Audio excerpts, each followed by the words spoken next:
Yorùbá ní ṣáàtì ẹ̀ ti bọ́ sí kó tó dásìkò ìdìbò kò lè sí dìbò rárá. Òkè ń tọ́lọ́run sọ fún mi ìdìbò máa wáyé ṣùgbọ́n wọ́n máa difficult kí ìjọba wà. Ẹ jọ̀ọ́ ẹ bá mi túbẹ̀ yẹn ṣàlàyé dáadáa.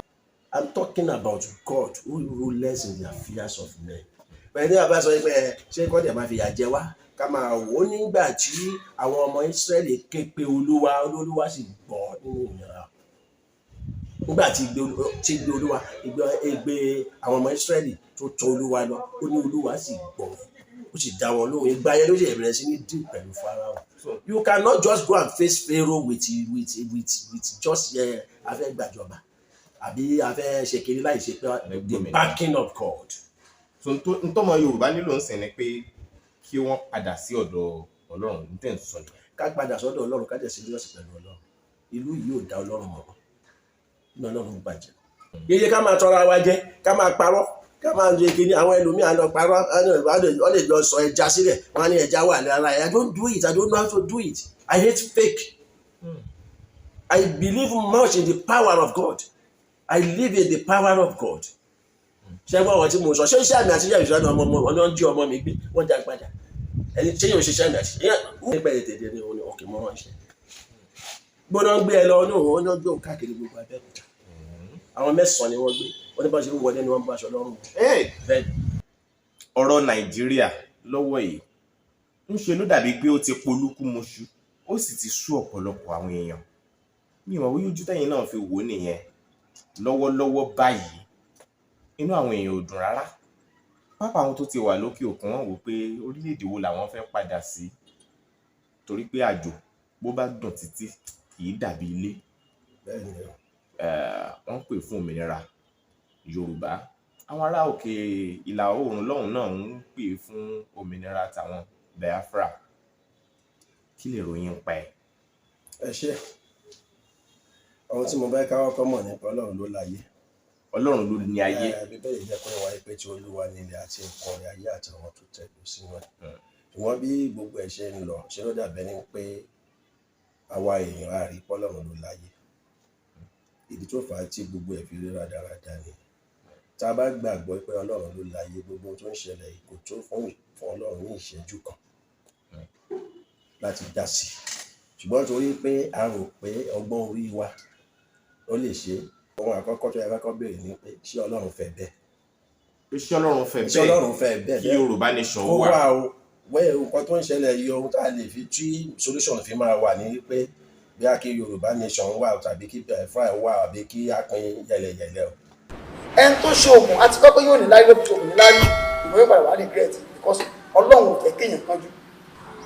Ó ṣe kejì lórí rẹ̀.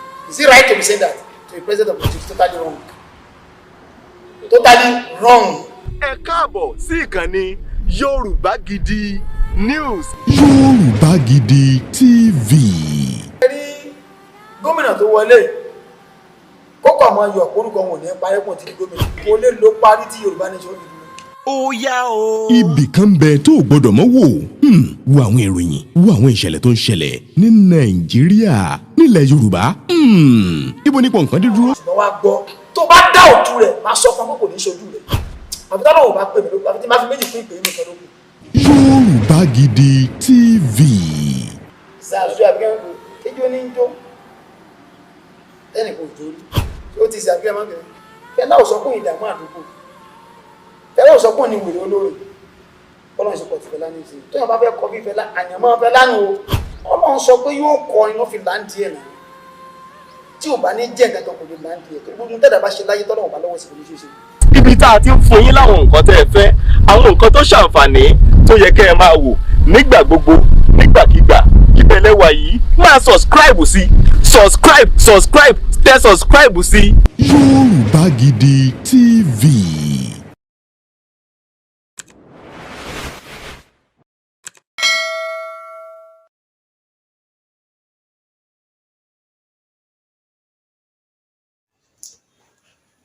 Mo láyọ̀ láti yín káàbọ̀ sórí ètò yìí ẹ̀yin tí ẹ ń wò wá fúngbà àkọ́kọ́ ìkànnì Yorùbá Gidi TV ní ilé ìtò la gbogbo àgbáyé já lọ́wọ́lọ́wọ́ mo ṣe ń bá yín sọ̀rọ̀ yìí mo ní ìránṣẹ́ Ọlọ́run pẹ̀lú mi ilé ìtò jẹ́ pé ẹ tún gbọ́ fúngbà fún gbé ọ̀rọ̀ lẹ́nu wọn òkìkí wọn ti kàn káàkiri ṣùgbọ́n ẹ gbọ́rọ̀ tó nítumọ̀ látẹnu wọn. Ṣé ó ní nǹkan kan tọ́lọ́run ti ní nípinnu fún orílẹ̀-èdè Nàìjíríà ní 2023 àbí Yorùbá nation ṣó ti dájú tán pátápátá?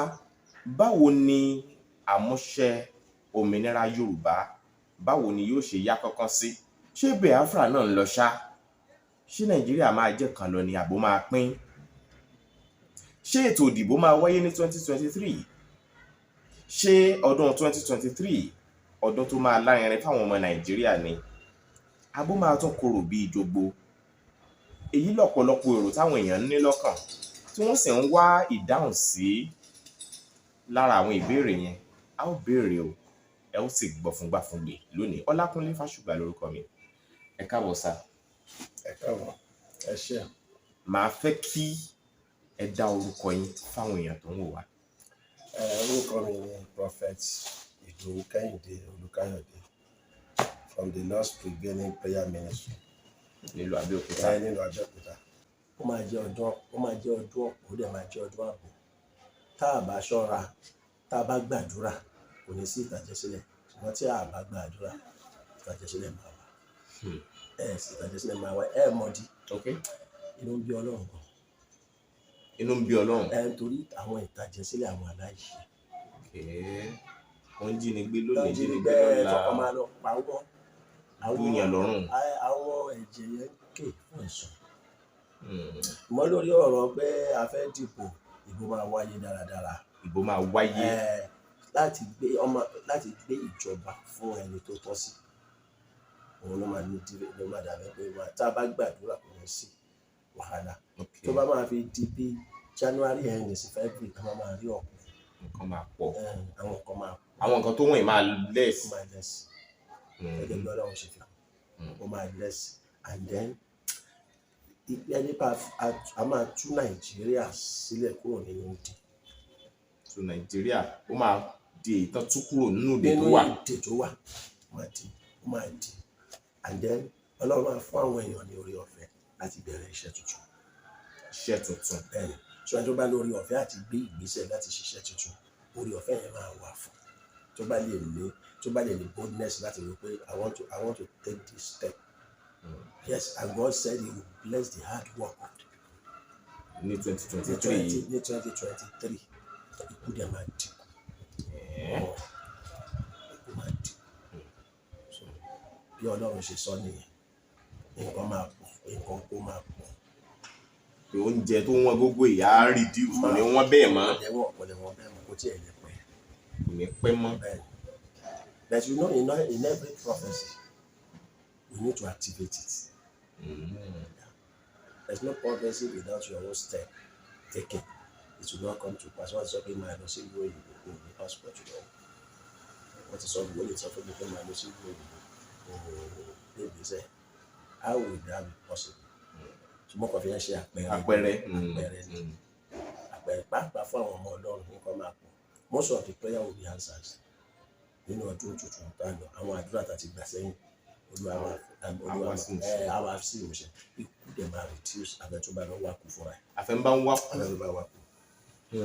Afọlọ́runṣọ́ tó lọ fi gbogbo ọ̀gẹ̀dẹ̀ wọ̀ inú ọ̀pẹ. So that's exactly what the Lord said. In fact, this thing I'm telling you, I've told that mo ti sọ fáwọn èèyàn wa. Yes, this was at last week. And sincerely, when I tell them anything, out of 100, 85%, Olúwa sọ fún òun máa ṣe kọ́ ni ẹ̀mú tó bá dùn máa ṣe bọ̀. Ìgbésẹ̀ wo ni wọ́n gbé láti ṣe? Ṣé àsomọ́ Ọlọ́run yẹn? Wọ́n ní àlè wà nínú ẹ̀ṣẹ̀ ká ní kí oore ọ̀fẹ́ kó máa pọ̀ sí. Bíbélì ní ká máa rí. Ṣé gẹ́tì? Ṣé mo ti dáhùn? Ẹ ti dáhùn yẹn. Christmas, Kérésìmesì, àkókò kẹ̀kẹ́ tí ń bẹ̀rẹ̀ díẹ̀díẹ̀. Nígbà báyìí di on the 25 báyìí gbogbo ẹ̀ ó dé lẹ́tàn àti gbogbo ó máa ṣe yàtàyè tó. Kọ́lọ́ ń jẹ́ kí ọdún ó dùn fún wa torí ọdún ló dùn dùn. Christmas yìí ṣé lóòótọ́ ni kí ló wà fún gan? Christmas ṣe bí ibi Jésù tí ò bá sí ibi Jésù kò lè sí ìgbàlà. ṣé lóòótọ́ ló jẹ́ pé àsìkò yẹn gan ni wọ́n bí Jésù? Àsìkò yẹn kọ́, but let us thank people that say okay ẹ jẹ́ ká máa fìjọ ìrántí. iṣẹ́ àsìkò tán bí Jésù. ohun tá a nílò láti mọ̀ ní pé ṣọ́ bí ọ̀pọ̀lọpọ̀ àwọn tó wà láyé lónìí kí gbà mí àsìkò yẹn kọ́ ni wọ́n bí wọn náà.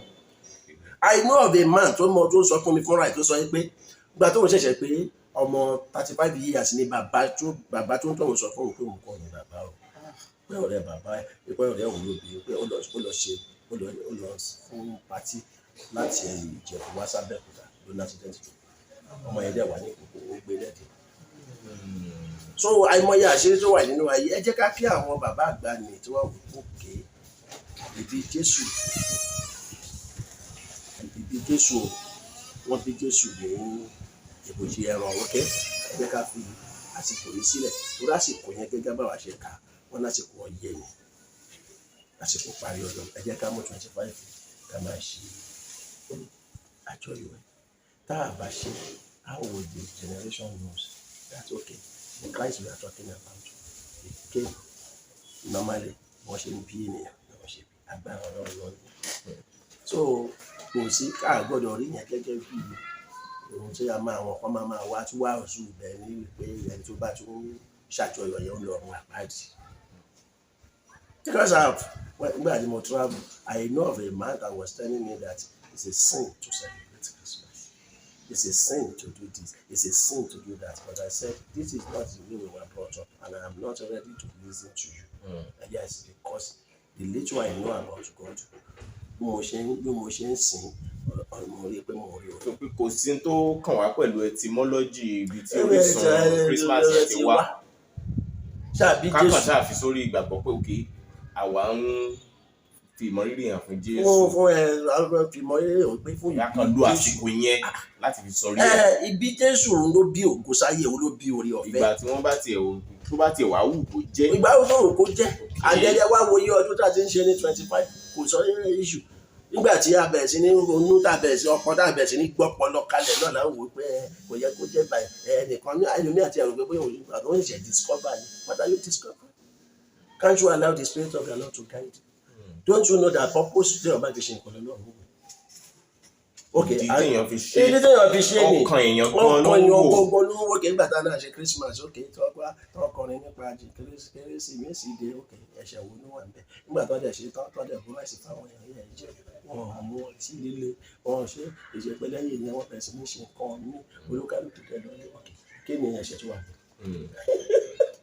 Torí táwọn kan máa ń sọ̀rọ̀ lé lórí ó ní wípé pápá àwọn tó máa ń ṣèwádìí gan wọ́n máa ń sọ pé Father Christmas tí wọ́n ń gbé yẹn pé eégún kan ni ní Róòmù wípé bí ìgbà tí èèyàn bá ń gbé eégún lẹ̀ Yorùbá pé tó mú wa tá a fi lè gbé eégún Yorùbá ká sọ pé à ń ṣe ti Jésù pé bẹ́ẹ̀ náà ló ṣe yẹ kó ṣe wá tá a fi lè gbé eégún Róòmù ká sọ pé à ń ṣe ti Jésù.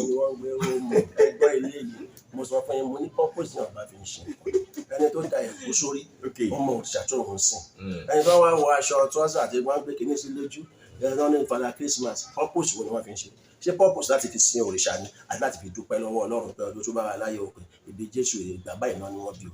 Àwọn kan tiẹ̀ tún wá gíwẹ̀ wọ́n ní ṣé bí eégún Róòmù máa kó àwọn ọmọdé jó sì máa fáwọn ọmọdé ń sùtì ní ìyẹn sàn eégún Yorùbá mọ̀ ń ná èèyàn mọ̀ ni. Oríṣiríṣi ọ̀nà làwọn èèyàn fi ń hágíwẹ̀ kódà tó fi dórí Easter pé tábà lọ wo history of English ní pé Easter goddess ni àti bẹ́ẹ̀ bẹ́ẹ̀ lọ àti bẹ́ẹ̀ bẹ́ẹ̀ lọ. wọ́n parọ́ gbogbo ẹ̀ but up yes ṣùgbọ́n àwọn náà kàwé débẹ̀ ó tọ́ ni but I want to tell you say àní kí ni ìjà àbí ń ṣe sẹ́ celebration of Christmas purpose wo ni ẹni tó bá ṣe lọ́nà tó lòdì ẹ̀ṣẹ̀ ni fún ẹni tó bá ṣe lọ́nà tó dára kò sí wàhálà ni but we should not destroy the landmark. Pé tí ọkàn bá ti ẹ̀rí ọkàn bá ti dáyàn láre lórí ẹ̀ agbo ọkàn. And then that Christmas supposed not to be eradicated because òun àsìkò tó a bí orí ọ̀fẹ́ sáyé àsìkò tó a bí ògo sáyé nìyẹn àsìkò tá a gba ìròyìn ayọ̀ ni kò sí ìròyìn ayọ̀ tó tó ayé ìkéyàn ní Jésù Kristi Olúwa àti Olùgbàlà ẹ̀ so ẹni tí a wá bí tó wá sáyé láti wá gbà wá láyé ṣé kò tó láti celebrate. Ó yẹ gbogbo ọjọ́ tó kù lání a ní Mother's Day, a ní Father's Day, a ní Christmas Day is there. kódà bàbá celebrate ẹ̀ lójoojúmọ́ mi rò bó pọ̀ jù. It should be even in our heart we should be Nínú ọkàn wa. yes, every day. lọ́tọ̀ tí tá a bá tó sí rice. Not until rice. So that's just it. So abẹ́ni owóye tèmi nìyẹn o. Kò yẹ kó lè láti sin Ọlọ́run tá a bá ti gba orí ọ̀fẹ́ Ọlọ́run àti ẹ̀mí Ọlọ́run láì. Wọ́n gbà tá a bá fẹ́ pàwọn aláàbò ọ̀tọ̀ kéde wà ní. Àwọn tó ti sìn tí wọ́n ṣe kérésì yẹn tí wọ́n ti lọ sọ̀rọ̀ bẹ́ẹ̀ ni oníwọ̀n lẹ́gbẹ́ pọ̀ lọ́wọ́ àpáàdé ojú mi. Sọlọ́run bá ṣìyàn lójú tó bá mọ̀. So Christmas is a day that we need to appreciate because it's the part of the time of the birth of the glory, and that's Lord Jesus Christ. He came to come and deliver us. Láti gbà wá là, láti já wa gbà lọ́wọ́ ìṣẹ́. Ó ní ọmọ Ọlọ́run farahàn láti pa gbogbo iṣẹ́ òkú. Ẹni tá a bí ní àsìkò ẹ̀ náà bá bí àwò lágbè be able to be saved. So ó kọjá theology. Yes. Ó dẹ̀ kọjá philosophy. Ká fi àsìkò tí ọdún parí láti tún èrò ayé wa pa. Báwo ni mo ṣe lo ọdún tó ń tán lọ yìí? Báwo ni Ọlọ́run jèrè láyé mi? Because that's the purpose. Ìdí tí Ọlọ́run fi dá wa nìkan kó jèrè. Bá a ṣe expect láti Ọlọ́run, God is expecting from us. Yes. Bá a ṣe fẹ́ kọ́ Ọlọ́run rántí wa, Ọlọ́run fẹ́ ká rántí òun náà. Òfin méjì ló wà tó gé mẹ́wàá ni ó gé sí méjì. Fẹ́ ẹnìkejì rẹ gẹ́gẹ́ bí ara rẹ. Fẹ́ Olúwa Ọlọ́run rẹ. Ẹlòmíì ò fẹ́ Ọlọ́run ṣùgbọ́n fẹ́ kí Ọlọ́run fẹ́ o. How will that be possible? Ẹlòmíì ìdí tẹ́lòmíì fi ń wá church, let me tell you, òun ní ọjọ́ káyọ̀mí sáda tí ẹnìkan ni so selfish. fẹ́ bribe Ọlọ́run. Ó fẹ́ bribe Ọlọ́run. Ọlọ́run rẹ̀ kẹ̀wé ṣe báyìí. Ohun tí wọ́n bá gbà níwájú Ọlọ́run, àánú ló fi gbà. Má sọ pé àdúrà ẹ̀. Àánú la fi gba ohunkóhun tá a bá gbà. Àánú yẹn kẹ̀ inú Jésù ní gbogbo ẹ̀ wá. So fún àwọn tí ò bá tí ì gbà, orí ọ̀fẹ́ wà kí wọ́n wá Kristi torí òun nìkan ní ọ̀nà òtítọ́ àti. Àwọn ìṣẹ̀lẹ̀ kan ṣẹlẹ̀ léraléra ó sì ń báyàn lọ́kàn jẹ́. Ẹ ti fẹ́ẹ̀ mẹ́nu bàálẹ̀ kan. Lọ́pọ̀ ìgbà tí wọ́n bá pè wá lọ́tún pè wá lósì káwá o ìṣẹ̀lẹ̀ kan ṣẹlẹ̀ níbi kan káwá kọ́va ẹ̀ gẹ́gẹ́ bí oníròyìn. Nígbà bá débẹ̀ a bá rí pé wòlíì ẹni tó jẹ́ wòlíì Ọlọ́run tàbí pásítọ̀ tó pè rẹ̀ pásítọ̀ Ọlọ́run ó wà ní nkíà páàtì èèyàn tàbí pé ó ń béèrè fún kẹ́nìkan lọ bóun gẹ̀ẹ́tì páàtì èèyàn wa tàbí kóun fúnra ẹ̀ gan tiẹ̀ ṣètò ẹ̀ fúnra ẹ̀. Nígbà bá tún gba ìpè míì tá a bá dé máa débẹ̀ wọ́n ní pásítọ̀ bọ́mọ ọdún 4 sùn. Ọ̀pọ̀ ọ̀lẹ́ rẹpẹtẹ tó tiẹ̀ ṣẹlẹ̀ nípínlẹ̀ Ògùn yìí bọ́mọ ọdún 18 sùn. Àti ìyàwó ilé. Ìkan tiẹ̀ bá ọmọ ìyá kan náà méjì ó bá wọn lò pọ̀. Ìkan lóyún fún inú àwọn ọmọ yẹn. Bákan náà ni oríṣiríṣi là ń gbọ́ nípa àwọn wòlíì tí wọ́n ń gba owó rẹpẹtẹ lọ́wọ́ àwọn èèyàn. Wọ́n láwọn fẹ́ ṣe wọ́ndà, wọ́n fẹ́ ṣiṣẹ́ ìyanu fún wọn. Kí ni káwọn èèyàn ṣe lọ́dún tuntun tí wọ́n fi ní bọ́ sọ́wọ́ àwọn wòlíì èké? Báwo la ṣe dá wòlíì èké mọ̀? Àti kí ni opinion ìyẹn ojúwòye yín nípa ìṣẹ̀lẹ̀ tó ń ṣẹlẹ̀ léraléra láwùjọ àwọn tí wọ́n ń pera wọn ní wòlíì àti pásítọ̀? Jẹ́ ká mú báyìí nọ́mbà 1 ní wípé tí Bíbélì jẹ́ pé wá pé tí òpin bá dé oríṣiríṣi nǹkan máa ṣẹlẹ̀. So mo fẹ́ rí gẹ́gẹ́ bí sign of the end and time. That's number 1. Okay. Number 2 bẹ̀ ni pé we should not be ignorant of the vices of the devil. Okay. So tí wọ́n pásọ̀ ọ̀gá kíyèsára èṣù á bí wọ̀. Tí pásọ̀ ọ̀gá kíyèsára kí n ṣe àwọn tá a rí yẹn kí n ṣe pọ́pọ̀lọpọ̀ Ọlọ́run jẹ́ fake. So then I need to tell you that ohun tó fà á ojú wípé bóyá kò kíyèsára ṣẹ́gbọ́n tí mo ṣe pé àìkíyèsára ó máa mú kí èṣù wọlé láti bá nǹkan jẹ́. Wọn ò fẹ́ kó tẹ̀síwájú ní wọ́n lè tẹ̀lé bá tiẹ̀. Tí èṣù bá dẹ̀ ti wọlé iṣẹ́ tó fẹ́ ṣe nìyẹn. Èṣù lè máa ṣọ́yàn láti èmi títí wọ 40 years. Tó ẹ̀ Bíbélì sọ pé tó rò pé òun dúró kó kíyèsára kó má bàa ṣù.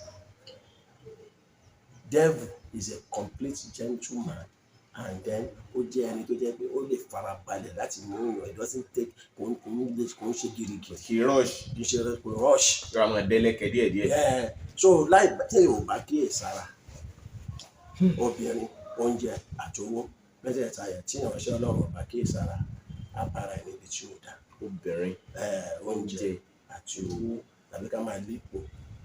So èyí tó máa ń fà tí a lè wò pé òkè ẹni ìránṣẹ́ Ọlọ́run ó ń ṣe lóra ìgbẹ́ pé ó fẹ́ jẹun tí Ọlọ́run fẹ́ kó jẹ ó kàn bí ara ẹ̀ fẹ́ kó kìkì nǹkan gan. àdé wọ́n máa ń múra wọn káàkiri wọ́n á jẹ́ kó sọ pé òkè tí ó mọ bí tí mo ti kẹ́ẹ̀tì ẹ̀ kíní kan ni mo ti kẹ́ẹ̀tì at the end of the day gbogbo yẹn àìní ìbẹ̀rù Ọlọ́run àti àìní foundation nínú Olúwa ni bẹ́ẹ̀ ni but one still has to be very very careful wọ́n lẹ́yìn tó rò pé òun dúró kó kí ìsara kó má bá ṣùgbọ́n àti pé ìtúwájọ́ pọ̀lọpọ̀ ẹ̀ wọ́n kàn sá sí abẹ́ ìpàwọ̀ ọjọ́ ọmọ Ọlọ́run ọmọ ìṣó because Bíbélì jẹ́ kó yẹ wáyé pé tó bá gbé ohun èlò Olúwa Bíbélì ni kò jẹ́ mímọ́ so ìdí tó fi máa ń ya ọ̀pọ̀lọpọ̀ ló ní pé ṣé pásítọ̀ lè ṣe irú ẹ̀ ṣé pásítọ̀ lè ọ̀pọ̀lọpọ̀ ló jẹ́ pé wọ́n sá sí abẹ́ pé ọmọ Ọlọ́run pásítọ̀ làwọn tó dẹ̀ jẹ́ pé wọ́n tó ń ṣe nísàlẹ̀ báwo ni àwọn ènìyàn ṣe lè mọ òtítọ́ Bíbélì àbí báwo ni wọ́n ṣe lè mọ̀ pé fake pastor lè lé ìdájọ́ Bíbélì ní èyí yóò mọ òtítọ́ yóò sọ ní di òmìnira ṣé ẹ̀wọ̀n ẹgbẹ́ kẹ́hìn tí ẹ bá ń ṣọ́ọ̀ṣì gbọ́dọ̀ jẹ́ ẹni tí àwọn pé ó ti pinnu láti gba Jésù tí ó bá tiẹ̀ ti gbà wọ́n mọ sọ nǹkan lẹ́ẹ̀kan tí wọ́n mú kí ọ̀pọ̀lọpọ̀ lọ ṣọ́ọ̀ṣì ní ìsinmi pé mo lè fẹ́ owó mo fẹ́ márèjì mo fẹ́ travel mo fẹ́ ṣe eléyìí mo fẹ́ ṣe tọ̀hún èyí tó jẹ́ tàkọ́kọ́ yẹn Bíbélì ní ètìtì kọ́ máa wá ìjọba Ọlọ́run náà àti òdodo ẹ̀ ó ní àwọn nǹkan tó kù yìí a ó fi kún un ṣé ẹ rí àwọn àfikún yẹn làwọn èèyàn gbé sí number 1 èyí tó ní ká kọ́ máa wá yẹn wọ́n wá so tó bá dẹ̀ ti rí ibi tí miracle bá ti ń ṣẹlẹ̀ they don't want to know níbo ni báwo ni ṣọ́ọ̀ṣì tó bá ti gbọ́ pé lágbájá ṣe ó ṣe ayé sọ tẹ́lẹ̀ àwọn bíbù yẹn. ó ń sọ àsọtẹ́lẹ̀ gan. mélòó ló wá ń múṣẹ nínú àsọtẹ́lẹ̀. màá dábì yẹn ríran. ó ríran ọgọ ẹ owó tó pọ̀lọpọ̀ ń fẹ́ nìyẹn mo rí ẹ báyìí ó ṣe báyìí wọ́n kàn pé ẹ síta á pè ẹ síta wọ́n á máa sọ á máa lo imagination. so the moment tó bá dẹ̀ ṣe tó bá jẹ́ pé Ọlọ́run ṣe ìkan gbà á wà wò bá débè kan at the end of the day ọ̀rọ̀ tó jẹ́ ọ̀rọ̀ Ọlọ́run tó lè mú kí àwọn ojú àwọn èèyàn là ẹ ò jẹ́ rí wọn kí wọ́n sọ ṣe gbọ́ wọn ti so àwọn èèyàn wa gan àwọn ni wọ́n lọ kó sínú wàhálà because when they get to a place where they speak the truth they will leave the place wọ́n wá máa lọ sí ibi tí ó jẹ́ wípé àwọn máa lo agbárí wọ́n gbọ́ okay I pray for one woman one time and I said okay ó ní kí ló tún kù ó ní kí ló tún kù ó ní mi ò ní fún òun ní ọkàn ní ìgbà àbáyé anointing because I use anointing I use water yes I bless it for people. Gbọ́ṣẹ́ fún ọṣẹ wúwo. Bẹ́ẹ̀ ọṣẹ tí ó kàn fi wẹ̀. Ó gbọ́dọ̀ rẹ ti fẹ́ rí ọṣẹ ó ní fẹ́ ránṣẹ́ gbọ́dọ̀ ọṣẹ wo even those one that we do we are doing it just to help their faith. Kankan rí nǹkan àti ṣàpẹẹrẹ. Just to help the faith and then God give me the grace to use water I use anointing oil I use fruit I can also bring fruit ọ̀nà máa gbé wá máa gbé dáadáa máa gbàdúrà sí once I'm a prophet. But tó bá yẹ lẹ́yìn yẹn if you can to pray God you will have heard the word of God. Those things are not reducing the power of God it's just a method to bring some people to Christ. So bẹ̀tí yẹn bá ti wá kú òun bẹ́ẹ̀ ìwà tó bá dé pásítọ̀ ó lọ ṣògo pásítọ̀ ọ̀nà àbámọ́dún márùn sùn pásítọ̀ ṣé pásítọ̀ ni. Pásítọ̀ ń lo ẹ̀jẹ̀ àti ẹran. ló ṣe pásítọ̀ ni. yóò ní fáwọn kọ́sítọ́mà o. fáwọn kọ́sítọ̀ ṣé kọ́sítọ́mà ní ṣọ́ọ̀ṣì kọ́sítọ́mà kan ní ṣọ́ọ̀ṣì so òpin ayé ti dé àwọn èèyàn náà ló dẹ̀ ń lọ síbẹ̀ nobody force them there torí wọn mọ òtítọ́ ni téèyàn bá mọ òtítọ́ á sọ di òmìnira so pé báwo làwọn èèyàn ṣe lè bọ̀ tó bá fẹ́ bọ́ ló máa bọ̀. Yes, báwo lè yóò ṣe mọ̀ pé òtítọ́ yìí. A mọ òtítọ́ tó bá ti gba ẹ̀mí Ọlọ́run láyé tó jẹ́ pé òun náà wà so desperate. Some people are so desperate to the extent that a ní òtítọ́ bá fẹ́ ṣẹlẹ̀ jẹ́ òṣèlú. Lílé ohun tí Ọlọ́run ti ṣètò àti fi fún wa òun ló mú wa lọ sínú ìdẹ̀kùn tó máa wá wò pé okay ṣé wọ́n ti rí solution before I started travel nígbà tí mo gbàdúrà ló wá sọ pé jókòó ibi tó bá jókòó sí ibi ṣọ́ọ̀ṣì bíi náà òun náà ló ti máa rí bó ṣe rí gangan nìyẹn. A fún ẹni gbogbo èyí tó bá kù àbí tẹ̀wọ̀n bá ní kò tẹ̀wọ̀n náà. Ṣé ẹ̀gbọ́n wọn tí mò ń sọ ṣá? So àwọn èèyàn wa náà nílò láti bá sọ̀rọ̀ wípé wọ́n mọ òtítọ́. You see some people they are church people but the church is not in them. Jesus is not in them. Ìtọ́jú kálukú wá sí ṣọ́ọ̀ṣì òun ló mọ̀. A lot of people are coming because of kínsàgbà wọ́n á sọ fún wọn àwọn ọmọ ìjọba dọ́dọ̀ dáàdì kílẹ̀ mọ̀ ní kílẹ̀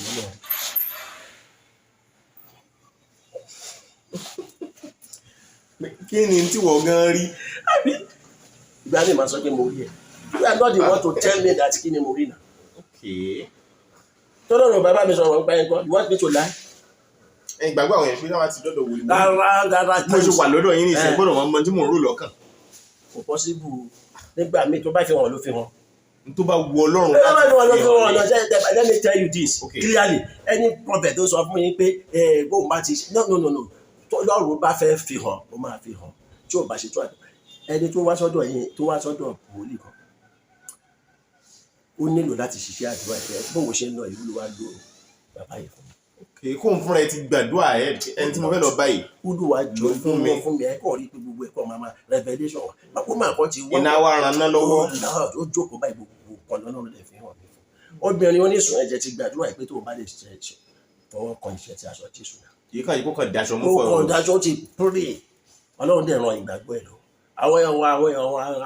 àwọn the generation of the Christian wọn ṣe tó àti ẹtì afáwa ló ń jẹ́ kẹ́lò ní ṣubú sínú wàhálà nítorí ó fẹ́ please àwọn. torí àwọn tó ń bọ̀ gun òde díẹ̀ láti pray fàyè ara wọn àwọn á fẹ́ kí wòlíì pray fún ọ. ṣùgbọ́n tó bá gbà níyẹn náà tí ò bá mọ bó ṣe pray kò lè manage kò lè ẹ̀ṣẹ̀ kò lè manage. individual ẹnì kọ̀ọ̀kan gbọ́dọ̀ lè gbàdúrà fúnra ẹ̀. kì í ṣe ọ̀rọ̀ àdúrà kùṣẹ́kùṣẹ́. àjọ bí ẹni tẹ́ ẹ̀ sọ ń sẹ́ ni pé mo ṣe wà yìí náà wòlíì ara mi lèmi náà rẹ̀. You can be because let me tell you about God. Okay. The way when you are ready for God, God is ready for you. But what you sọ when you are ready for God, God is ready for you. If you are not ready, God is not ready. We are all priests. We are all children of God. So ọmọ Ọlọ́run gbọ́dọ̀ lè bá bàbá yìí sọ̀rọ̀ kí bàbá yìí tẹ̀ bá sọ̀rọ̀. Now ẹnìkan wá dé lóru ó wá ń bẹ̀rẹ̀ sí ní halẹ̀ mọ́ ẹ agbóúnjẹ wa fẹ́ lómi ìyá jẹ́ ẹran èèyàn ṣe kéde àti kéde ọdún pásọ̀ náà àti sọ pé ìgbìnì kan máa gbàdúrà fẹ́ òkú ní kó lọ gbàdúrà. ó máa jẹun everyday lóru. ó máa jẹun everyday. àjàkàrà àti búrẹ́dì mọ̀ sí lójú àlá. tó máa fi ní diabetes tó máa ní hypertension gbogbo àwọn kìíní ẹ̀ ní ìsìn ìṣòro lò. pé àwọn oúnjẹ ojú oorun yẹn. ó dá àwọn fi máa ń destroy èèyàn ni. What are you telling me? Oúnjẹ ojú oorun ṣé ènìyàn sọ pé kò fẹ́ jàmàlà àti ojú kòtò pé àyùjọ náà part of it wọ́n máa wọnú yàrá ìwà ni wọ́n máa jí kò máa jí revelation ni. tó túmọ̀ sí pé bí ẹnìkan tó jẹ́ Christian bá lálàá lójú oorun ó lẹ́tọ̀ọ́ láti máa fiyè sí àwọn àlá yẹn. ó gbà ẹgbẹ́ pẹ̀lú àwọn àlá kan lónìí ṣá ó lè gbàgbé ẹ̀ síbẹ̀ nìyẹn. ẹni tí ò bá fiyè sí àlá ó ń fi ayé ẹ̀ ṣe because it's one of the ways Ọlọ́run ń báyọ̀ sọ̀rọ̀ kò sálà tó dáa kò sí tí ò dáa revelation tó bá dáa claim it tí ò bá dáa dìde ẹ̀ kó gbàdúrà tó bá tẹ̀sí fẹ́ lọ rí ìránṣẹ́ Ọlọ́run báwọn tún máa bá ẹ túmọ̀ ẹ̀ sí you must be ready but many of our people are not ready o.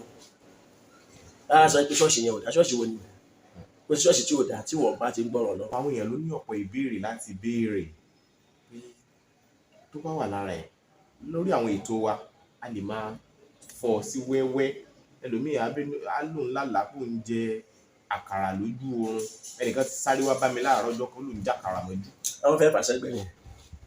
ó lẹ́nìkan ló gbá kàrà yẹn wá àwọn àyà àgbà nìyẹn. ó lẹ́nìkan gbá kàrà wá àwọn lójú. pé ẹni tó dẹ̀ já gbé kàrà wá yẹn ó jẹ́ ẹni tó ń mọ̀. wọ́n lè lò. so ẹni yẹn fi mọ́tò gbá kàrà wá but ó gbé obìnrin kan sẹ́gbẹ̀ẹ́ òun ò mọ obìnrin tó gbé sẹ́gbẹ̀ẹ́ yẹn pé obìnrin yẹn gan ló ṣí búùtù mọ́tò tó wá bẹ̀rẹ̀ sí pín àkàrà fún gbogbo àwọn ó dẹ̀ fóun ńlá àkàrà ó ní kó dọ̀ àgàn búrẹ́dì gan wà lára ó dẹ̀ bomi sí ló búrẹ́dì mú àkàrà jẹ ṣẹ́wọ̀n pọ́ǹkì. ó lóun wá wojú ẹni tí òun mọ̀ tó gbé mọ́tò wá pẹ̀lú obìnrin tí ó ń pín àkàrà pé ẹni yẹn ò jàkàrà ń tiẹ̀ kò jẹ búrẹ́dì ṣùgbọ́n ó rí pé ojú ẹni yẹn wà worried wọ́n ní kò yí òun ló bá sáré wá bá mi èmi kàn rẹ́rìn-ín fẹ́rẹ́ lérò ọkàn tiẹ̀ òun wò pé ẹni tó ń mọ̀ tó gbé mọ́tò wá yẹn gan làlá yẹn ń bá wí. rárá o àwọn méjèèjì yẹn jẹ́sìn náà méjèèjì alámbàtà ni ṣé yẹn jàkàrà ní ọjà rẹ̀ yẹn wà òun jàkàrà ní yẹn náà. ó lóun wò kó wà worried. wà worried báwo. ìyàwó in the spirit ẹ̀ náà wà worried. ṣé ẹni tó wicked wà worried ṣe bó mojú ẹ̀ máa lé. òun kọ́ ni wọ́n ṣe yẹn bá mi ẹni tó jàkàrà yẹn gbọ̀ngàn ni wọ́n ní kó lọ kíyèsára ẹ̀. wọ́n gbọ́dọ̀ lọ kíyèsára. ọ̀pọ̀lọpọ̀ kan ò gbà pé ó wà mọ́ nítorí tí wọ́n ti rí. ṣíṣe àmì àti iṣẹ́ ìyanu ṣe wà. Life is all about signs and wonders. àwọn èwo lẹ lè rí tọ́ka sí ẹjẹ́ àṣọ èyí tó ṣẹlẹ̀ sẹ́yìn tàbí tẹ́ ó ṣẹlẹ̀ ní bóyá nínú ministry yín. Ó pọ̀. Ṣé ti ẹni tó wá ọmọ fún 19 years old tó wá ọmọ fún 17 years tó bímọ. In this church there kò sáàgbọ̀n kankan mọ́ bí. kò sí àgbà kankan. àwọn tó bá wá gan tó bá ti gbà wọ́n máa lọ ni torí èmi ò ń tẹ̀yìn ọmọdé. mo ti bless oil fún yàn rí nígbà tó mú ìdín ló ń yà jáde. ìdín mi ò dẹ́ ń gbé oil lọlé. fúnra ẹ̀ ló ojú ẹ̀ náà ni màá ti pèsè òun ló máa já fúnra ẹ̀. Yes, signs and wonders mélòó tẹ̀ sọ ṣé no just bring something. pé iṣẹ́ àmì àti iṣẹ́ ìyanu ṣì máa ń ṣẹlẹ̀. owó wà náà lọ́wọ́ Ọlọ́run ti ràn mí lọ́wọ́ ó ti lò mí láti jí òkú 3 dìde. òkú 3. wọ́n gbé wá ní lédi yẹn ọmọ ẹ̀ kú ní Kútọ̀. nílùú Abẹ́òkúta. so ẹni tó pé ta bá fẹ́ rí pé a fẹ́ interview ẹ̀. báyọ̀ mo ṣe àwọn mẹ́tẹ̀ẹ̀ta àwọn tí Ọlọ́run jí wọn tó jí ọmọ wọn dìde méjì ṣe wà ní ṣọ́ọ̀ṣì wa ní. báyìí màmá kan wá bá wa ní convention wa ní Ọ̀dẹ́dá èmi ò rí títí ó fi dijọ́ Friday gbà tó dijọ́ Friday lẹ́mi Ọlọ́run jáde bó bá ṣe mi Ọlọ́run máa ń tẹnu mi sọ̀rọ̀ láti orí pẹpẹ gan àpè orúkọ jáde gbàgbà. mo ti lọ ṣe program kan ní Ibùdó Olúdé Olúwa sọ fún mi pé máa nǹkan jẹ́ Yínká tí wọ́n ti dè mọ́lẹ̀ pé tíṣà ni pé bẹ́ẹ̀ tí òkè wa ni òkú wa bá wa lórí pẹpẹ ń bẹ̀. So gbogbo àwọn ará Ibùdó Olúdé gbogbo wọn nígbà tó máa jọ Saturday ilẹ̀ ti kú. So màmá yẹn nígbà tó dọjọ́ Jímọ̀ ìṣòro tí mo ti mínísítà lọ lólu aṣọ fún mi pé ìyá kan wà níbí oyún ọdún 5. oyún ọdún 5. bẹ́ẹ̀ ni ó wà níbí. ló ti ń gbé kiri. bá pírísítà. ikùn ẹ̀ sì yọ. wẹ̀ yọ pẹlẹbẹ tí ẹ kò yọ gan. ok pẹlẹbẹ. ọmọ sì wà nínú ẹ̀. ọmọ wa ó bì. lọ́dún 5. ó gbẹ́nà bí oníkòsórí òkè tó wọ́n ti dé lábẹ́kúta ní orí pẹpẹ ń bẹ̀ ló wà sọ fún mi tó bá di May ó máa bí ọmọ yẹn. mi ọdún wo.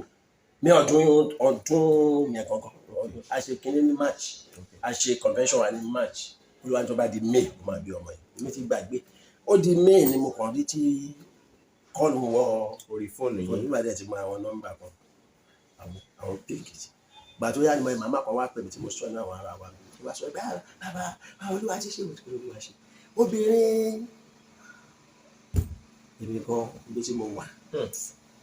ìkan nínú àwọn èèyàn wa wọ́n fẹ́ bímọ Olúwa sọ pé kò ní fi ṣe abẹ bímọ ní kí ni ìbá yíwọ́ lọ hospital wọn ní àbí kò ṣiṣẹ́ abẹ àkọsẹ̀ abẹ ó ní dáhùn náà ti sọ fún òun church pé tẹ́ bá sọ àwọn nǹkan yìí they will tell you no medical doctor comes to me here they submit to God. wọ́n gbé ìmọ̀ sáyẹ́nsì sẹ́gbẹ̀ẹ́ kan. ó máa gbé a medical doctor had come to me nígbà tó yàwó ẹ̀ fẹ́ bímọ ó ní àbí ká jọ dé hospital mo ní kí ló dé ó ní bóun ṣe náà òun jẹ́ pé òun ó ní òun bóun ṣe nígbà tíyàwó fi kú òun lọ́wọ́ ni mo wọlé bọ́rù níbi tíyàwó ẹ̀ wá tí mo lọ ní owó ni so woman yẹn ló bá ń yarí pé wọn ò lè pé wọn ò ṣiṣẹ́ abẹ wọn ti ní sínú wọn ṣiṣẹ́ abẹ èmi ò dẹ̀ ń bá doctor jiyàn táwọn èèyàn wa bá ń lọ sí hospital máa ní cooperate with your doctor yes that's what I tell them bẹ̀tọ̀ bá fẹ́ dé level kan ṣé ẹgbọ́n kan tí mo sọ ṣá clearly now nígbà tó wá di ló bá ní òun fẹ́ pe pásítọ̀ yẹn bẹ́ẹ̀ bó lè ṣe pè mí wọlé ló bá ní ó sá kì mí kọ́nú àwọn mẹ́mbà yìí sọ pé ó ti wà critical situation àbí káwọn ṣe iṣẹ́ abẹ fún wọn ó ní because tá a bá ṣiṣẹ́ abẹ fún ma ní problem pé òun náà Christian òun believe nínú ọkìnrin mo ní can you give our God 30 minutes mo sọ bẹ́ẹ̀ fún mo ní ṣe tá a bá ṣe fún 30 minutes ṣé kò sí problem ó ní kò sí problem mo ní just give me 30 minutes mo ní ẹ̀yìn 30 minutes tẹ́lẹ̀ tí mo bá ṣẹlẹ̀ ẹ̀ka ẹ̀ lọ ṣe pé o máa jẹ 15 minutes wà ẹ̀bẹ̀ mo lọ meet pastor mo lọ meet doctor yẹn ní Ìṣàbọ̀ ẹgbẹ́ ìgbà ó náà fẹ́ mọ̀ and so many tí ẹ̀ lè sọ ṣé lọ́rọ̀ rí pé ká pray fáwọn èèyàn pé God we are move ok ọmọ kan tẹ nǹkan mọ́lẹ̀ ní school ẹsẹ̀ yẹn ó gbé dé FMC sọ wípé kò sí táwọn lè ṣe sí pé sọ́dọ̀ wọ́n lè gbé ọmọ yẹn wá bá mi ní church bí ọgbọ́n sọ́jọ́ tí ìsìnkú àbẹ́ṣẹ́ bíjì mo gbọ́ ohun Olúwa máa ń gbọ́ ohun Olúwa tó bá ní kí n ṣe ni máa ṣe tí mi ò bá gbọ́ máa gbàdúrà pẹ̀lú ìgbàgbọ́ ó ní kí ni kó lọ ra anointing oil mo lè fi anointing oil yẹn pa ọmọ yẹn lẹ́sẹ̀kẹsẹ̀ mo ní kó o gbé kalẹ̀ ọmọ yẹn ò lè gbé mo ní màmá tí a bá ti délé ẹ make sure pé ẹgbẹ́sẹ̀ ìdúlẹ̀ o gbọ́dọ̀ rìn lálẹ́ yìí ọjọ́ kejì wa bá ọmọ yẹn rìn and so many gbàdá fẹ́ ṣe program ní Ọ̀dẹ́dà ẹ wo bàbá baálé ojú ẹ̀ là lọ́jọ́ yẹn tí ò ríran mọ́ tẹ́lẹ̀ ríran mọ́ ojú ẹ̀ là bàbá kan náà wà ní tó ti wà nínú ẹ̀kọ́ ẹ̀sọ́ ó ní ojú oorun náà ti sọ fún mi pé àwọn oníṣọ́ọ̀ṣì tó ṣẹ̀ṣẹ̀ dé ibẹ̀ yẹn àwọn ní kó lọ bá àtàrà ẹ̀ máa fi yá o bàbá yẹn sin Jésù títí ó fi kú kò dẹ̀ gba Jésù tẹ́lẹ̀ ara ẹ̀ dẹ̀ yá torí wọ́n ti tàn jẹ so signs and wonders ẹni tó bá ní kò sí signs and wonders ẹ sọ fún pé nǹkan yí o yẹ pé iṣẹ́ àmì àti iṣẹ́ ìyanu tó bá ní àwọn orí mi tiẹ̀ máa gbọ́ kó ṣó ṣì wà ó wà ní. kí ni àwọn nǹkan tó yẹ kí ẹ̀dá èèyàn ṣe ìgbàgbọ́ kí ọgbà Jésù lólúwa tó lè wà kó dẹ̀ ní ìgbàgbọ́ nípa bẹ́ẹ̀ yóò rí ó máa rí iṣẹ́ àmì àti iṣẹ́ ìyanu máa máa wọ̀ wá sí church that is what grows a church yíyẹ ká máa tọrọ wa jẹ ká máa parọ́ ká máa ń kí ni àwọn ẹlòmíà lọ parọ́ wọ́n lè lọ sọ ẹja sílẹ̀ wọ́n á ní ẹja wà lára ẹ̀ I don't do it I don't know how to do it I hate fake I believe much in the power of God I live in the power of God ṣé gbọ́ àwọn tí mo sọ ṣé iṣẹ́ àmì àti iṣẹ́ ìṣúná ọmọ wọn náà ń jí ọmọ mi gbé wọ́n já padà ẹni ṣé yóò ṣiṣẹ́ àmì àti who will now tell me that mo ní mo lọ sí ọmọ tí wọ́n jí gbé yẹn á tọmọ ọdún mélòó nígbà yẹn ọmọ ọdún mẹ́wàá ni ó ti wà ní àtẹlẹ yunifásitì ní ká ní pẹ́ ètèdè ní òun ọkẹ́ mọ́ ránṣẹ́ gbọ́dọ̀ gbé ẹ lọ ní òun ó gbé òun káàkiri gbogbo Abẹ́òkúta àwọn 9 ni wọ́n gbé wọ́n ní bá ṣe ń wọlé ni wọ́n bá aṣọ lọ́rùn bẹ́ẹ̀ owó ọ̀dẹ̀ rí tí ọ̀rí tí ẹ̀bọ̀n náà fi já sí ọjà sí kùtù wọlé wọn bọ́ṣọ lọ́rùn ó lọ mú nǹkan nínú níwájú ṣọ́ọ̀ṣì bíi náà nínú àwọn 5 aṣọ church àfẹ́ṣe program láàárọ̀ ó lọ mú nǹkan nínú mọ́tò bọ́ṣe mo gbọ́ ìwọ́n bí ìṣòro wà níbẹ̀ mo gbọ́ pé ó pariwo you can't live without sign we cannot live a second without sign bá a ṣe ní tàmí kì í ṣe signs and wonders ẹ lọ sí hospital kẹ lọ wò oxygen of dídìde ẹni jọ́ tí èèyàn kan bá fẹ́ tọ̀ tí ò ráyè tọ́ ló wà ní signs and wonders torí bó ti jẹ́ everyday ó lọ bẹ́ẹ̀ ní gẹ́gẹ́ bí ẹ̀rọ àbí ilé ìfẹ́ ráìtì wá ní àwọn nọ́mà náà ó gbọ́dọ̀ mí. Ọlọ́run ti jẹ́ kó yé wa pé iṣẹ́ táwọn ṣe Jésù sọ pé a máa ṣe jù bẹ́ẹ̀ lọ but you have to submit ourselves to him the fact that God is doing it ó gbọ́dọ̀ kọjá ìyẹn níwájú Ọlọ́run tó bá fún ẹ lórí ọ̀fẹ́ ò lè ṣe so that is just it o you don't listen to anyone that say there is no signs and wonders if there is no sign and wonder there is no God ojo tó ń ràṣọ ọmọ ibi tó ti wá ni ọkùnrin àti obìnrin súnmọ́ ìyàwó ẹ̀ wọ́n dẹ̀ expect ọmọ oṣù 9 dẹ̀ pé ọdẹ gbọ́ ọmọ jáde tí ó bá jọ ìyá àjọ bàbá ìyẹn náà dé pariwo nínú ọgbọ́n òdìdí ọmọ jáde ọ̀ṣẹ̀ signs and wonders kí ló dé táwọn èèyàn fi foolish bẹ́ẹ̀ yẹn lọ láti wọn sọ pé kò sí irọ́ ni wọ́n ń pa I stand to tell you láti ọjọ́ tí èmi ti ń ṣiṣẹ́ ìránṣẹ́ ọjọ́ tí bá ronú wípé mo máa mú nǹkan mọ́ I want to die that day ẹ̀gbọ́n ọ̀gá tí mo sọ ẹlòmíràn ti sọ pé bó ṣe sọ yàrá ló ń pọ́n lọ jẹ ẹ̀gbọ́n ó ti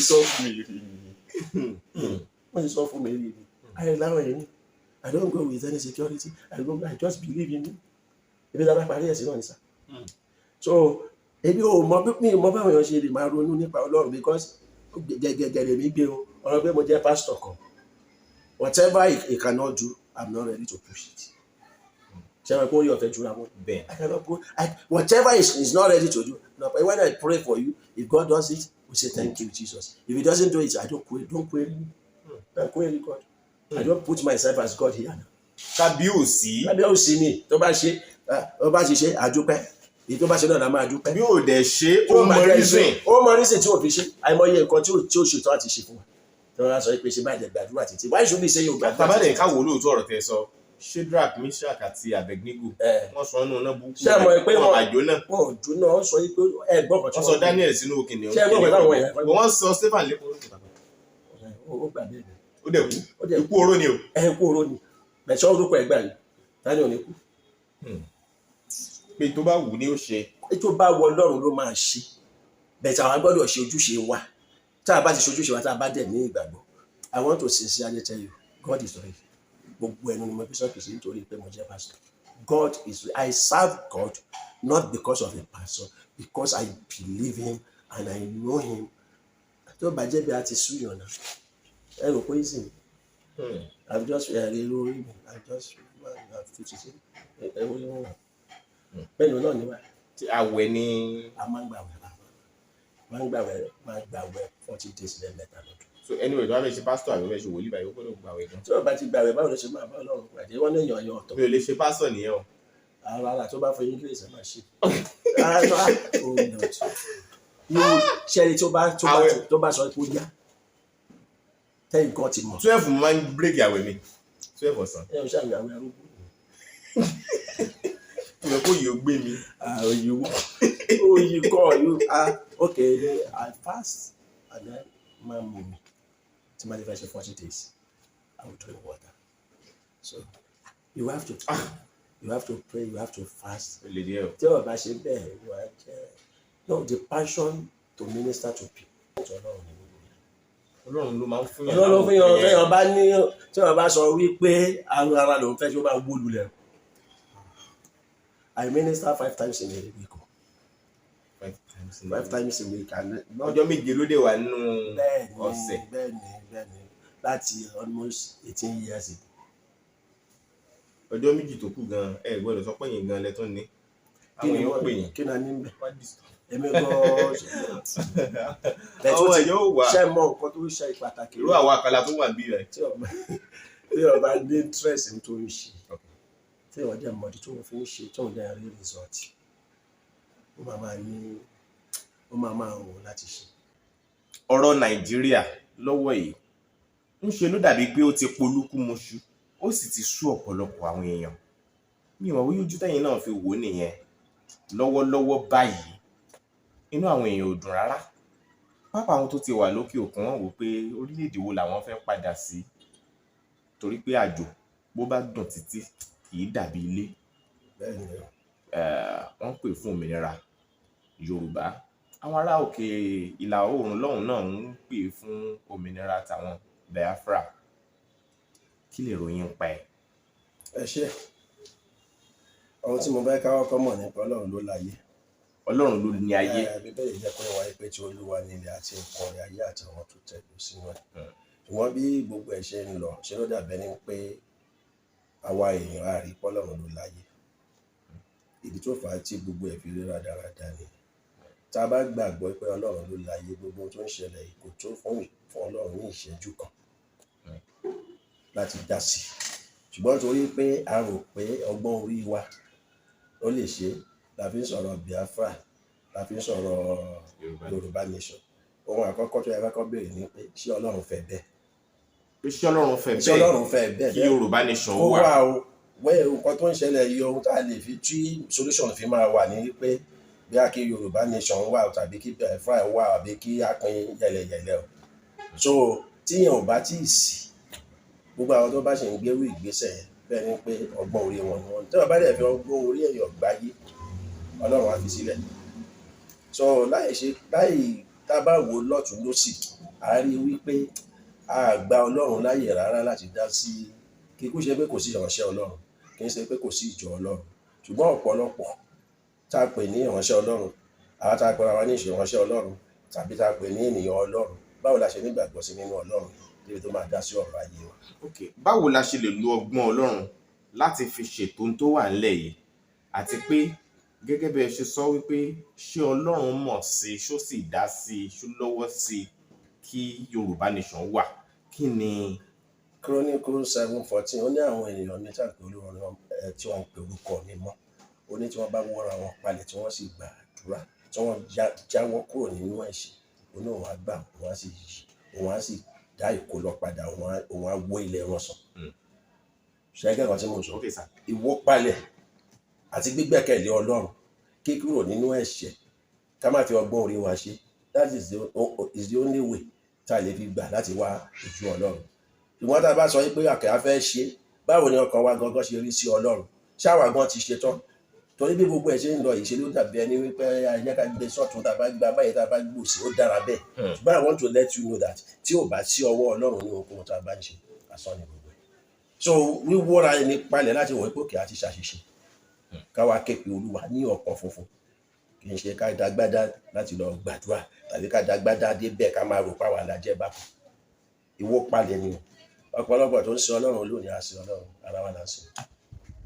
I want to sincerely tell you to serve God has to do with total submission. But church pọ̀ gan Nàìjíríà mọ́ṣáláṣí pọ̀ rẹpẹtẹ. Kí ló ń ṣe ń bẹ̀ ló ṣe pàtàkì. Wọ́n yin lọ́ọ̀ náà ni. Báwo ọkàn wo la fi ń irú ẹni tó léwájú báwo la yí ẹ̀ ṣe rí. Kí ni kan tí what's the purpose of serving that God? Kí ni ìdí tá a fi ń sìn? Ṣé ìwúra ọkọ̀ ṣẹlẹ̀ nínú I think First Chronicle náà ni. Jehoshaphat àwọn ọba márùn-ún àwọn ni wọ́n náà fẹ́ bàjá ó dẹ̀ pé alágbára àwọn ìlú márùn-ún alágbára náà fẹ́ bàjá wọ́n fẹ́ bá gbìyànjú jà ṣe mọ̀ yìí pé nígbà tó rí pé òun ò lè mú wọn pé láti bọ́ lọ́wọ́ ẹ̀jú wọn ló wúra ìpalẹ̀ ó bọ́ gbogbo aṣọ gbà lọ́dẹ̀ sọ fún gbogbo àwọn ènìyàn ní ọjọ́ ẹ̀mí Ọlọ́run wá balẹ̀ ọmọ kékeré kan wọ́n wá sọ tí wọ́n máa ṣe fún wọn tí wọ́n máa ṣe ní pé kọ́ bẹ̀rẹ̀ sí ní jù kọ́ máa kọrin orin ni wọ́n fi ní Ọlọ́run fi ṣẹ́gun fún ọba náà bẹ̀rẹ̀ sí ní wọ́n yọ àwọn akọrin wọ́n bẹ̀rẹ̀ sí ní jù bí Ọlọ́run ṣe gba ìṣàkóso ni tó jẹ́ pé ọjọ́ tí ò bá jẹ́ ọjọ́ ìbànújẹ́ ó jẹ́ ọjọ́ àkópọ̀ ìbùkún torí gbogbo àwọn ìlú yẹn pátá every one of them just left what they have and ran away because God rose up to fight for them. Ṣé àwa náà báyìí tá a bá wójú Olúwa n tẹ́ ń sọ ni pé Ọlọ́run ṣetán láti jà fún wa láti gba ẹ̀tọ́ wa fún wa. That is what God is expecting. Okay, báwo la ṣe fẹ́ wá ojú Olúwa àbí sẹ́yìn gan ti gbérú àwọn ìgbésẹ̀ yẹn fún wa. Òun náà ni mò ń sọ yìí pé ìwúra ẹni palẹ̀ pátápátá rírí ara wa pé àjẹ́ nǹkankan rírí ara wípé Ọlọ́run ló lè gbà wá ọkàn ni tí ìwé ẹ̀ bá ṣẹlẹ̀ ẹ̀ rí i pé látòkè wa lẹ ti máa rí tí wọ́n máa ti máa sọ pé òkè wọn jẹ́ gbà wá òṣèlú ẹ̀kọ́ ṣé ìlú tó jẹ́ pé àwọn pásọ̀ gan tiẹ̀ jẹ́ nǹkankan lójú àwọn èèyàn abẹ́ ẹ̀ mọ nǹkan tó ń tẹ̀lé ní social media ẹ̀ mọ àwọn pásọ̀ tó even àwọn tó jẹ́ leaders táwọn ẹgbẹ́ òkè this one had fought and we know that they are separated themselves for God they started abusing them and so on and so forth tí àwọn yẹn bá sọ̀rọ̀ lọ how do you think they will accept it talk less of irú àwọn bá so kì í ṣe ọ̀rọ̀ ẹnìkan tí orí bá ti wọ́ gbogbo ara ni pé orí lẹja ti ń bàjẹ́ wá orí lẹja ti ń bàjẹ́ ṣé ibi tí ẹ̀jẹ̀ tí gbogbo ẹ̀ pọ̀ rẹpẹtẹ look at what is happening inú bí Ọlọ́run ló sí orílẹ̀-èdè yìí. Kí lẹ rò pé ó fa ìṣòro Nàìjíríà tó fi le tó báyìí. Kò sí nǹkan tó fà á nígbà tí ó bá jẹ́ tí ó bá ti sí òótọ́ nínú ìṣèjọba tí ó bá ti sí òótọ́ nínú ìṣèjọba tó jẹ́ pé ohun tí olúkálùkù fẹ́ jẹ àti ohun tó fẹ́ jẹ òun náà wà áfítà kì í ṣe pé a ní èrò wípé báwo ni ìlú yìí ṣe fẹ́ dára bí àwọn bàbá wa àgbà kan ṣe but look at ohun tó ń ṣẹlẹ̀ lọ́wọ́lọ́wọ́ báyìí it calls for sober reflection that every one of us we should understand that we need to come back to God. Coming back to God is not the sense that a lọ jókòó sí stadium pa bẹ̀rẹ̀ sí ní ìlú àlejò. Ṣé ẹ gbọ́ nǹkan tí mò ń sọ? Clearly. Kí èyí tó jẹ́ olórí lọ́wọ́lọ́wọ́ báyìí kó declare àwẹ̀ kọ́ ní gbogbo everybody ó yẹ jẹ́ ká gbà àwẹ̀ tọkàntọkàn kí ẹni tó jẹ́ olórí náà mọ̀ pé ohun táwọn ń ṣe yìí láti inú ọkàn ló ti wá kì í ṣe pé wọ́n ní ká ṣe àṣe. Olórí nínú ìjọ lẹ́ ń sọ nínú ìjọ àtijọba. Okay. Even títí kan bí president Buhari títí governor títí lórí àwọn local government chairman o títí lórí commissioner títí dé orí ilé kọ̀ọ̀kan tó jẹ́ ìdílé ṣùgbọ́n nígbà tí ò bá ti sí ìṣọ̀kan èèyàn tó ṣe bá jésù náà ni báwo lè ṣùṣì ní wọlé. Àwọn èèyàn wa tí wọ́n ní ó ti pẹ́ táwọn ti ń dìbò fún àwọn olóṣèlú wọ́n ní nígbà tí wọ́n bá dépò tán ohun tí wọ́n máa ń ṣe ó máa ń tán wọn ní sùúrù pé lọ́wọ́ èyí ó ti tán àwọn ní sùúrù àwọn ò ṣetán láti tún jìyà mọ́ torí pé ọdún mẹ́rin làwọn ń jíríyà ní Nàìjíríà pé torí ẹ̀ ń kọ́ àfi káwọn ò dá dúró nítorí pé fún àpẹẹrẹ irú Buhari ń sìn tó jẹ́ ìyá Fúlàní Yorùbá dúró lórí pé ó ṣe jẹ́ pé Fúlàní ló wà ní port authority Fúlàní ló wà ní ibi ló wà lọ́hùn ló wà ní custom ló wà ní gbogbo ẹ̀ka tó ṣe jẹ́ pé àwọn Fúlàní náà ni wọ́n tún kódùn láti máa jínigbé jínipa bó ti jẹ́ pé àwọn ẹ̀yà míì náà ń ṣe ṣùgbọ́n tá a bá ń sọ̀rọ̀ nípa àwọn tó dìídì ń gbésùnmọ̀mí àwọn ẹ̀yà Fúlàní yìí sọ ìdí nìyẹn tí wọ́n ṣe ń pè fún òmìnira. Ẹ pépè fún òmìnira èrò tó dáa ni ṣùgbọ́n wọ́n fẹ́ yá ká mọ̀ pé tí wọ́n wáyé ní ọba tí ì tẹ́kù dà ìsan tó máa bèrè ikú tó pa bàbá ẹ̀. Ikú dàwó ni Yorùbá nílò. ayọ̀ mo ń pòwe ni. ok owó yẹn ni pé àwọn tí ẹ̀ sọ pé a fẹ́ gba ìjọba tàbí pa àwọn òmìnira yìí agbára wo la ní láti fi gbà because àwọn tá a ní àfẹ́ lé kúrò yìí náà àwọn náà ṣe wà nídìí agbára. So how will it be possible now to say we want to gather ourselves okay a fẹ́ gba òmìnira mo lè ti sọ lákọ̀ọ́kọ́ mo ní sọ Ọlọ́run ló sọ bẹ́ẹ̀. àwọn ìránṣẹ́ Ọlọ́run kan ti sọ wípé Yorùbá nation ó máa dúró kò ní mẹ́. Let me tell you about God. There are some things God will never talk say. Yeah. God will talk to his people, not to the unbelievers. Ṣé gbọ́dọ̀ wá tí mò ń sọ? God will surely talk to his people. Ọlọ́run máa bá àwọn ọmọ ẹ̀ sọ̀rọ̀. Kì í ṣe pé Ọlọ́run kọjá mo fẹ́ jẹ̀bà lánàá Olúwa ní kí n jẹ̀bà. Okay. I think God is beyond that because he has given us senses. There are some things that we don't need to even send God says. Okay, kí prophet máa sọ èmi ẹ má bínú kí prophet máa sọ pé òun ti mọ ẹni tó máa wọlé òun ti mọ ẹni tó máa jẹ tó máa win nínú bákà àti bí òun mọ Arsenal ó máa ń irritate mi o personally o. díje fi ẹ̀yẹ ká wọ́n ti mọ ẹni tó máa win kí ni ọkàn Ọlọ́run pẹ̀lú sport. Ọlọ́run kan lè máa fi gbogbo nǹkan. mi ò possible but I want to sincerely tell you pé kò sí irú ẹ̀ ní Bíbélì o. Pé ọ̀rọ̀ spọ́ọ̀tì ò kan lọ́hùn. èyí tó ti sport gbà pẹ́ lọ. Pé ọ̀rọ̀ spọ́ọ̀tì kò yẹn ò kan lọ́hùn. Pé àwọn nǹkan pàtàkì míì wà. tó pọ̀ rẹpẹtẹ. ìrìn àjò láti dé ìjọba ọ̀run ló kan Ọlọ́run jù. ṣé gbọ́ ọ̀rọ̀ tí mò ń sọ I'm a prophet to the glory of God but sincerely since I've been praying I have interest on his Olúwa bring us a deliverer. ẹni tí Ọlọ́run máa lò tó máa tún ìlú ṣe. èmi gbàdúrà fún tí ìlú bá ti da kí là ń pè fún. ìlú òdà náà ni àwọn. torí ẹ̀ ní wọ́n ṣe pé tábà ronú jinlẹ̀ wọ́n dà máa pọ̀ sí i. but àwọn tí àwọn bíi olóyè Sunday Adéyẹmọ Ìgbòho Professor Banji Akíntóyè wọ́n pọ̀ bẹ́ẹ̀ tó fi mọ́ Mrs Onítìrí Abíọ́lá àti bẹ́ẹ̀ lọ wọ́n gbogbo ohun táwọn ń ṣe yìí kì í ṣe nítorí òní o pé torí ọ̀la ni torí àwọn àrọ́mọdọ́mọ wa làwọn ṣe ń jàjà yìí nítorí pé bí àwọn ìjọba Nàìjíríà bá fún wàrà àti oyin tí ń bẹ lu ilẹ̀ Yorùbá gbẹ tán kí ni yóò kù fáwọn ìran wa àtọmọ wa tí ń bọ̀ oníjà yìí làwọn ń jà. ẹ dáhùn sá. ẹ yẹ ká fi jà fọlọ́ ọjà. tí ẹ bá sọ pé sọ́ọ́dẹ̀ tó ọkọ̀ àtàkì nínú Facebook. ẹjọ́ ọ̀la bẹ́ẹ̀ jàjà ẹjọ́ ọ̀la bẹ́ẹ̀ ṣe gbàgbọ́ ẹ̀ this God is too much. ṣùgbọ́n àwọn nǹkan míì wà tó jẹ́ pé Ọlọ́run mà ní í ṣe fún èèyàn fún àpẹẹrẹ tí mo bá nílò àga irú ìta jókòó sí tí mo bá gbàdúrà dọ̀là mi máa rò bọ́lọ́ lè ṣe àga. Ọlọ́run ò lè ṣe ṣùgbọ́n yóò ṣe igi ó ti fún wa lọ́pọlọ láti fi ṣàga láti fi ṣe. mo rò fáwọn àlọ́ ẹ̀ka adébáwò làyẹ̀wò náà ni mo sọ fún wa. ìgbésẹ̀ ní agbára yẹn láti lò láì bàjẹ́ bá képe Ọlọ́run ó ní mo sọ fún wa ọ̀rọ̀ yìí pé bóyá Ọlọ́run ò lè dìde Ọlọ́run lè dìde okay when SARS kí ni ẹ̀ ń dẹ̀ a lot of people died according to the news that we are mọ̀sọ́kìlá mọ̀bọ̀ nígbà yẹn mo sọ àwọn pastors mi àsọ pé ó yẹ kó dìde ni mo sọ fún pastor kan nínú Facebook ohun ìjà ọmọ Ọlọ́run kì í ṣe tara tèmi ẹ wo ìránṣẹ́ Ọlọ́run òtọ́ Ọlọ́run pé ìránṣẹ́ Ọlọ́run fẹ́ jẹ́ sọ fún mi ó máa gbàdúrà fún àwọn tó wà níjọba. kí ìránṣẹ́ Ọlọ́run gbàdúrà fún àwọn tó wà níjọba. iṣẹ́ tí Ọlọ́run gbé lé àwọn ìránṣẹ́ Ọlọ́run lọ́wọ́ nìyẹn ṣé bá rí ìránṣẹ́ tó pera ìránṣẹ́ Ọlọ́run tó lọ yọ ojú rọ̀ ó ti kúrò ní ìlànà ẹ̀wọ̀n tó pè wọ́n fún òun ní láti gba àdúrà. even bí àwọn tó wà níjọba gan fìyà jẹ mẹ̀kúnnù. ó dàbẹ́ pé the way you two are talking as if that God doesn't have power. It's true now. Ọlọ́run lágbára mo gbà.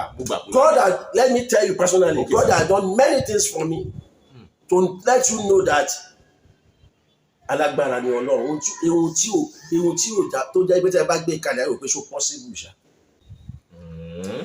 mi ti ẹ̀ lè ká tán wọ́n ti jí ọmọ mi gbé ní àdúgbò yìí tí mo ṣe program láàárọ̀ wọ́n lè jí ọmọ yẹn gbé lọ wọ́n lè máa jẹ aago mẹ́wàá wọ́n lè bá mi já sí kùtọ̀. wọ́n jí gbé wọ́n dẹ̀ já sí kùtọ̀. wọ́n dẹ̀ já sí kùtọ̀. I cannot do anything with láì gbowó láì béèrè ohunkóhun. owó wo ló ń fẹ́ béèrè ṣe àgbọn owó akọ àwọn ọmọ ẹ̀mí Ọlọ́run dẹ̀ sọ wọn ti jí gbé ẹgbọ́n wa tí mo sọ ẹ̀mí Ọlọ́run èmi tẹ́ ẹ̀ ń wò yìí tí àwọn bá fẹ́ bímọ ọmọ ni máa ń lọ bá torí láti sọ fún mi níjọ́ tí láti sọ fún mi pé ó ti bímọ lọ wọn ò dó hospital kì í ní ṣẹ̀ṣẹ̀ ọmọ tó ń lọ there are many things there are many things. I'm talking about God who rules in the affairs of men. Bẹ́ẹ̀ni àbá sọ pé ṣé kọ́ńtà máa fi yà jẹ wá ká máa wò ó nígbà tí àwọn ọmọ Ísírẹ́lì ké pe Olúwa sì gbọ́ nínú ìnira. Nígbà tí gbé Olúwa ìgbé àwọn ọmọ Ísírẹ́lì tó tọ̀ Olúwa lọ ó ní Olúwa sì gbọ́ ó sì dá wọn lóhùn ìgbà yẹn ló ṣe bẹ̀rẹ̀ sí ní dín pẹ̀lú Fáráò. So you cannot just go and face Pharaoh with just afẹ́ gbàjọba àbí afẹ́ ṣe kiri láì ṣe pé the backing of God. So ntọ́mọ Yorùbá nílò ń sìn ni pé kí wọ́n padà sí ọ̀dọ̀ Ọlọ́run ní tẹ̀ ń sọ yìí. Ká padà sọ́dọ̀ Ọlọ́run ká dẹ̀ sí lọ́sì pẹ̀lú Ọlọ́run ìlú yìí ò dá Ọlọ́run mọ̀ ní Ọlọ́run bàjẹ́. Èyí tí mò ń sọ ẹni míì tó bá gbọ́ ẹ máa gbọ́ kọ́mẹ́ǹtì náà ẹ máa gbọ́ nǹkan tó máa sọ fún mi. Ó dà mo rí pé ẹ ti yanjú ọ̀rọ̀ lórí ọ̀rọ̀ ètò ìdìbò. Ètò ìdìbò ṣé ẹ ti pè sọ̀rọ̀ ìdìbò máa. Ọ̀rọ̀ òṣèlú Nàìjíríà àti pípè fún òmìnira Yorùbá ẹ ti parí ọ̀rọ̀ lórí yẹn. Now lórí ọ̀rọ̀ ìdìbò tí ó wáyé lọ́dún 2023 àwọn kan ti sọ pé tó ìdìbò yẹn ò tiẹ̀ ní wáyé àwọn kan ní ẹ lọ fọkàn balẹ̀ yóò wáyé àwọn kan ní Yorùbá ní ṣáàtì ẹ̀ ti bọ́ sí kó tó dásìkò ìdìbò kò lè sí dìbò rárá. Ókè ní Ọlọ́run sọ fún mi ìdìbò máa wáyé ṣùgbọ́n wọ́n máa difficult kí ìjọba wà. Ẹ jọ̀ọ́ ẹ bá mi túbẹ̀ yẹn ṣàlàyé dáadáa. Ẹ̀kọ́ tí mò ń sọ ni pé ìdìbò máa wá sáyé. Ètò ìdìbò máa wáyé ìdìbò ní 2023. Ṣùgbọ́n tá a bá gba àdúrà dáadáa wàhálà á dé láti gbé ẹni tó bá wọlé síbẹ̀. So láti ok tó túmọ̀ sí pé wọ́n á ṣe awúrúju ìbò. Àgídíjà gan máa dé wọ́n lè má ṣe awúrúju wọ́n lè announce. The reason why I'm saying wọ́n lè ní wípé no God says has to do with the believers. Téèyàn ò bá ṣọ́ra let me tell you àbíkú sológun dèké ní àwọn òṣèlú.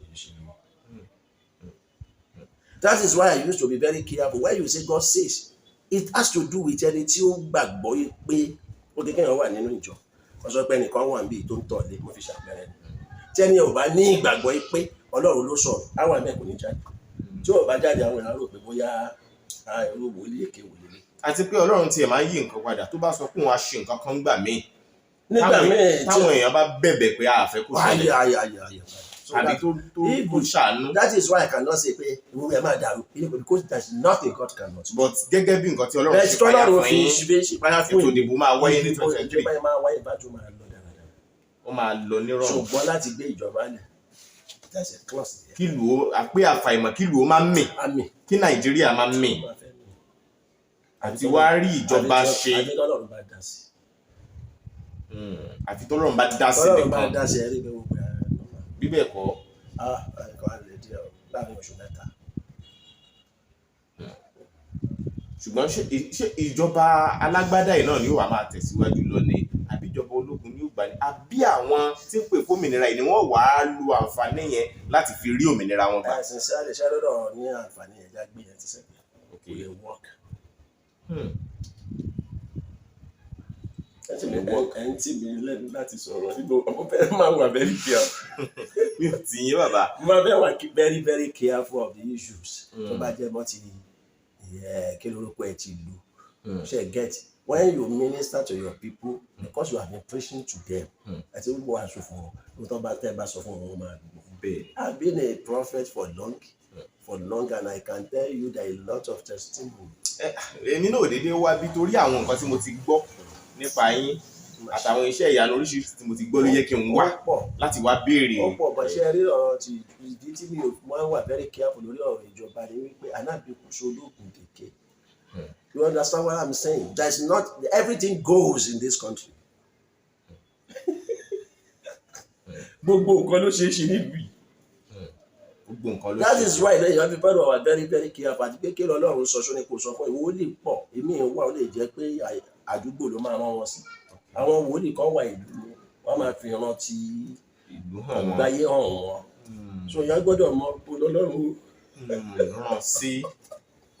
so that's just it. Okay, 2023 ọdún tuntun ń bọ̀ báyìí, December ní ń gé já lọ sópin yìí. Ǹjẹ́ lẹ ní. Mo ní ìyẹn náà máa ń gbàdúrà fún jù. Okay sir.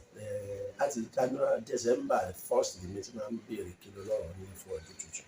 Ṣẹ́rí ọdún 2023 ó máa jẹ́ ọdún àlàáfíà o. Ọdún àlàáfíà ló máa jẹ́. Ó máa jẹ́ ọdún àlàáfíà. Ó máa jẹ́ ọdún àlàáfíà. Ọlọ́run dẹ̀ máa dá sí ọ̀rọ̀ orílẹ̀-èdè tí ó máa fìyà jẹ àwọn tó ń tako orílẹ̀-èdè.